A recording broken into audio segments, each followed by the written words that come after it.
On today's video, we are talking about one of the most explosive, check that, the most explosive guard in this 2022 NBA draft cycle. This is the Draft Season Podcast. We are back in the building. I'm joined with my brother, my guy Raz. Raz, what's going on, partner? What's going on, man? This draft class, is pretty deep, pretty stacked. So I'm very excited to start diving in with you on these prospects and getting the people up to date with who they need to know and who their team should be picking. Like I said, man, we're back again, kicking off this draft flood, this 2022 content flood. For the people, make sure you guys are subscribed to the Draft Season Podcast. Content dropping daily.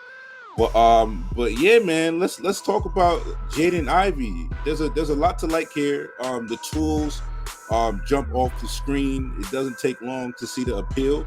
Let's just start on strengths and weaknesses. What really stands out to you about Jaden Ivey? For me, just how you started, right? Like he's an aggressive and explosive athlete. Pretty decent in size. He's a combo guard, and I think combo guard in every sense of the word. As we start getting into some of these comparisons and some of these draft buzzwords that we'll throw around players, like he truly embodies the combo guard, and I think just his athleticism and his ability to get where he wants on the court is going to be something that, while he will still, have to figure some things out on the next level, like most of these prospects will, athleticism and the ability to compete at that level with his God-given, talents will be something that, keeps him ahead of the pack until he figures out the rest of the stuff he has to work out in the league. Yeah, man. Talking about Jaden Ivey, one of the most entertaining prospects in this class. Just talking about some of the strengths and weaknesses here. If you have a team in the top 5, because that's about his range. Obviously, he has a super plus athletic bloodline. You know what I'm saying? His mom is the coach at Notre Dame. She also won a women's national championship at Notre Dame. Father was a receiver in the NFL, also played for the Baltimore Ravens. So the athleticism is off the charts, like we said. The first step is just dynamic. I would definitely say Jaden Ivey he has the European sports car. He goes 0 to 60 in the blink of an eye. The speed is definitely something that it's going to play on the NBA court, and there weren't too many college defenders that were able to really slow him down when he's actually dribbling the straight line. I think in the case of Jaden Ivey, it's pretty interesting to just talk about his development. One of the themes in this 2022 NBA draft is definitely a lot of the, let's say, guys that are going to lottery. There's a handful of these guys that definitely, we've gotten accustomed to a lot of the one and dones coming into, making their hay in year one and then going straight to the league. But in this particular crop, there's been a lot of the sophomores. We're talking about Jaden Ivey, the Johnny Davis, Benedict Mathurin, Keegan Murray. There's a whole bunch of guys who came back to school and, definitely rose their draft stock. Thinking about Ivey, and I think the number one thing that really, just following his progression as a prospect. And if you watch him in the tournament last year, it was the game against North Texas. The number one thing that really stood out to me for Jaden Ivey is we see that athleticism, but he went up a whole different grade when it comes to being an athlete. Like, there's one play that particularly stands out to me, to where he was driving to the hoop and he tried to jump off of one leg and finish it through traffic, and he kind of got like hung up in the air and didn't really finish the play. And that was last year's Jaden Ivey. If you compare him to the sophomore version of Jaden Ivey and the guy who's draft eligible this year, he's flushing that and dunking it with authority. So I think that's definitely one of the, I think it's something that we do have to consider when we talk about these young guys, to where they aren't finished products. And when it comes down to it, guys can, athleticism. It's not to say like you can't take a an F grade level prospect or somebody who doesn't really have the NBA athleticism and, turn them into like a Zion level athlete. But you have that type of a good foundation as an athlete, and you get into these strength and conditioning programs and a good summer of working out and targeted, workouts and things of that nature. I think that was the number one thing that really stood out to me about Jaden Ivey. even watching him over the summer on that Team USA team that he played on. He was a part of the U19 squad that did win gold in Latvia over the summer. He played in a different scenario than really he was utilized in Purdue. He shared the ball with a lot of other ball handlers and a lot of other offensive threats. It was Johnny Davis on that team.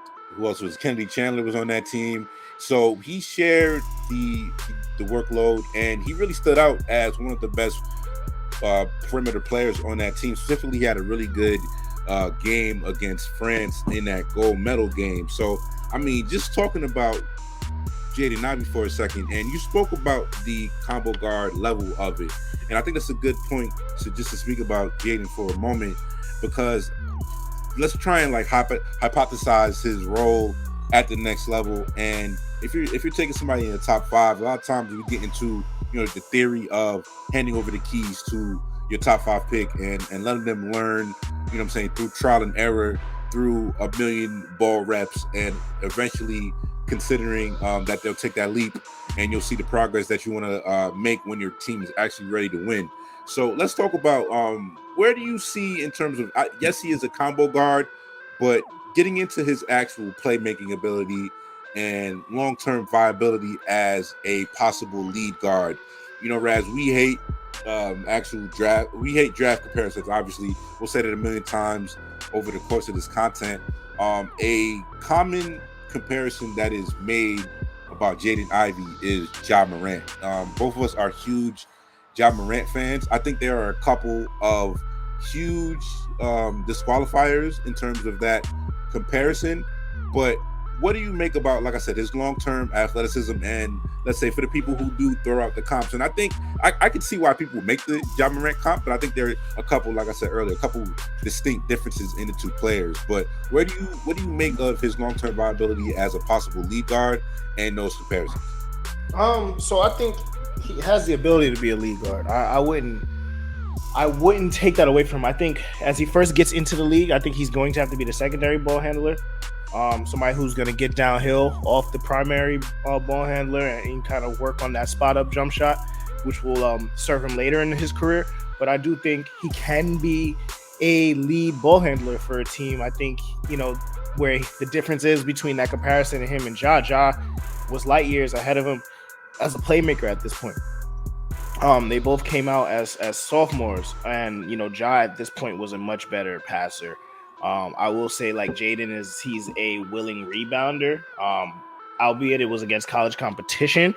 This will be, the men will be bigger and stronger in the NBA. So we want to see how that translates as he starts to fill out and gets into his NBA body. But I mean, to become a lead playmaker and primary ball handler, to me, I think he'll have to improve his passing skills and be a more willing passer, not just when his drives to the rim break down.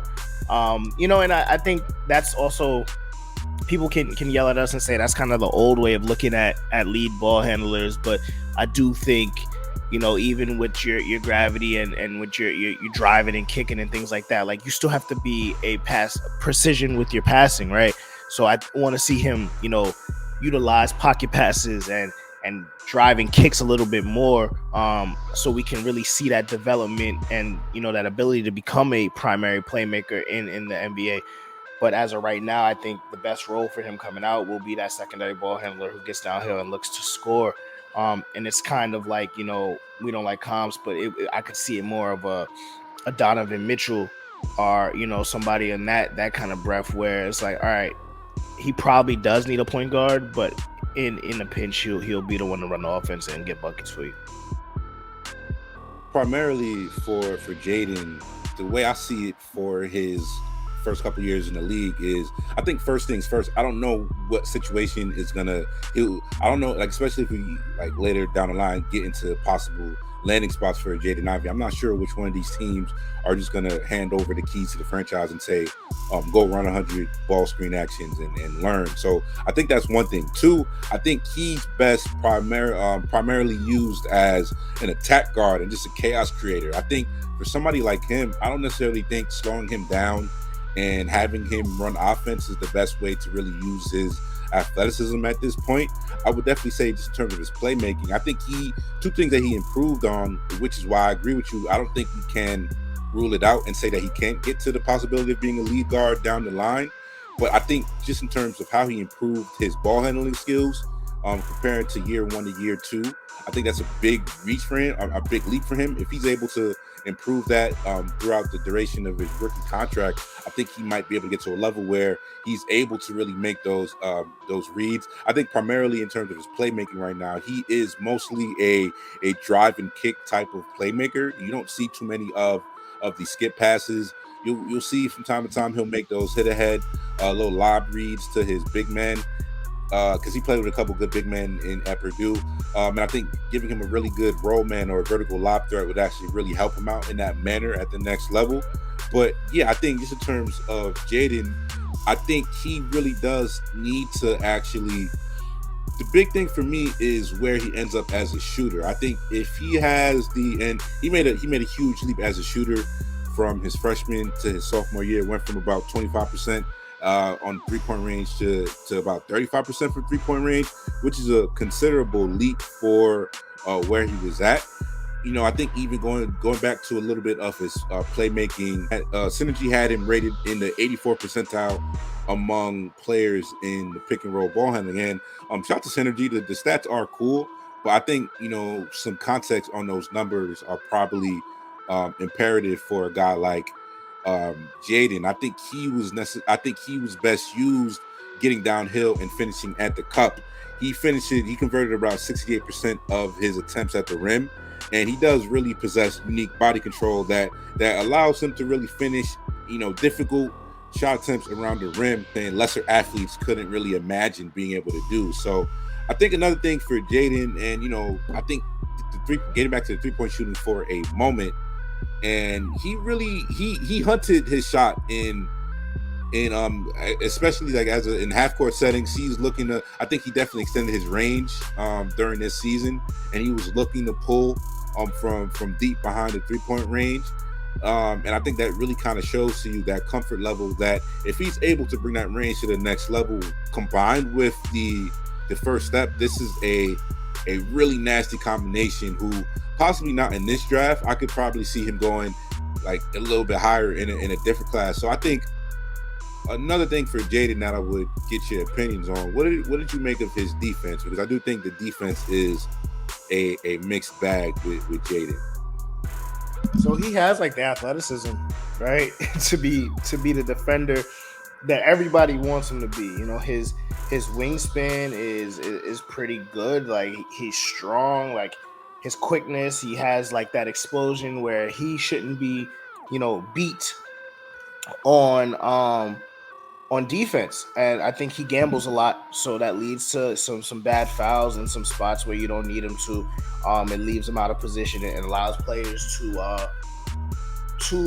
I guess, get the upper hand on him. And I think, once he starts playing with these veterans and these players who have been around the block and they know exactly what to do, with a young, inexperienced defender, I think he can get exposed in terms of that way. I think, and in a league where everybody, prides himself defensive wise of being able to switch on to whoever they want to be able to switch on, he should be able to guard 1 through 3. Not relatively easy, but with that work, he should be, a pretty solid defender. I think right now it comes to his mental aspect of it. He has the physical tools. He has everything he needs. He has to stay engaged and stay focused. He can't, go for the petty steals and gamble and leave his team out of position. That's a pretty good point for his defense, because to be watching him play defense, it was defensively he was definitely a mixed bag. I would say he definitely has tantalizing athleticism, which if he harnesses it properly, it could really turn him into a positive defender. I think athletes of his level, he definitely looks like he has all the tools to play defense, and that doesn't necessarily mean he's going to be a good defender at the next level. And I think that's kind of, and to hit on the point earlier about, handing over the keys to the franchise of him.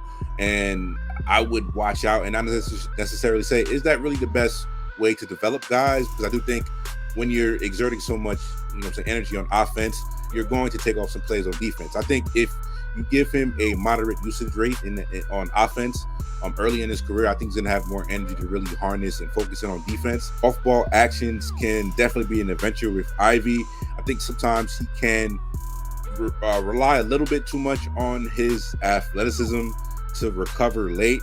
Also think he can definitely get caught ball watching or just digging in too deep on ball handlers, which can lead to an open three in the corner from time to time. I think that's definitely on display with him. But like we talk about, when he is engaged and he's in good, he could also work on his technique on defense. But a lot of young players can do that. But like I said, I think he does have the capabilities to be a good defender in the at the next level. I think on ball, in terms of with Ivy, I think his frame is more of an issue for him at the moment. Has a really hard time stopping penetration from ball handlers, just due to him needing to get a little bit stronger to really prevent that penetration. I think ball handlers can't keep him on their hip and basically leave him in a position where he kind of has to try and, block the ball from the back instead of just using his length. And like you just say, he has enough length.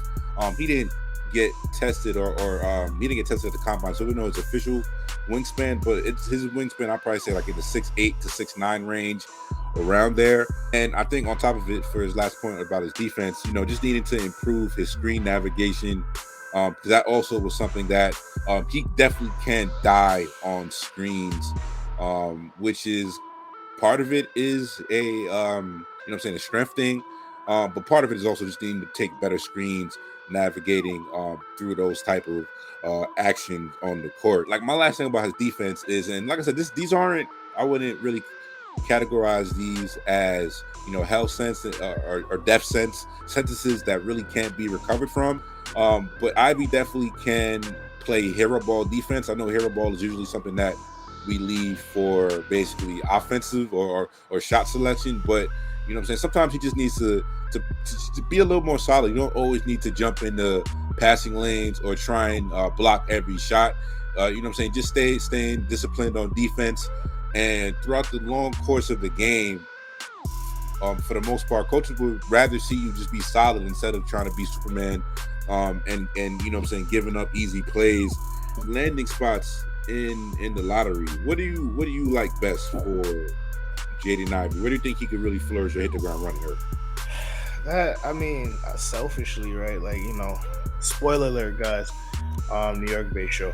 I would love him on my Knicks, right? But he's obviously gonna go top. Now, let me. I'm working it out myself, bro. Let me do that. I feel like obviously he's not gonna make it that far. To me, he's a top 3, top 4 pick in this draft, and that seems to be the general consensus. I would love to see him, I guess if we have to go with the 4 and the results, I guess I would rather him go 3. And see what that backcourt with him and Jalen Green would look like. And, that would be a name nightmare for us. We'll be, mixing those up. And I know they do have some young guards there as well, but the explosiveness there between those two would be something that I would love to watch. Defense might be a shit show for a couple years, but if not there, maybe put him in at 5, drop to 5, and play with Cade. I think that would be phenomenal. Yeah, I don't want to see him on the Rockets. I think I need a little bit more playmaking, and I think I would probably have more upside on Jalen Green's long-term playmaking upside a little bit more than Jaden Ivey, but I think that kind of a clusterfuck fit together. So, but yeah, I would love that fit next to Cade. I think Cade he brings more of that downhill aggression and, just athletic freak that Cade isn't. And Cade is proven to be like a robot when it comes to decision making. I think that would really be a really tantalizing long-term fit. But yeah, man, if you did enjoy this video, make sure you do subscribe to the Draft Season Podcast. Content coming at you guys daily.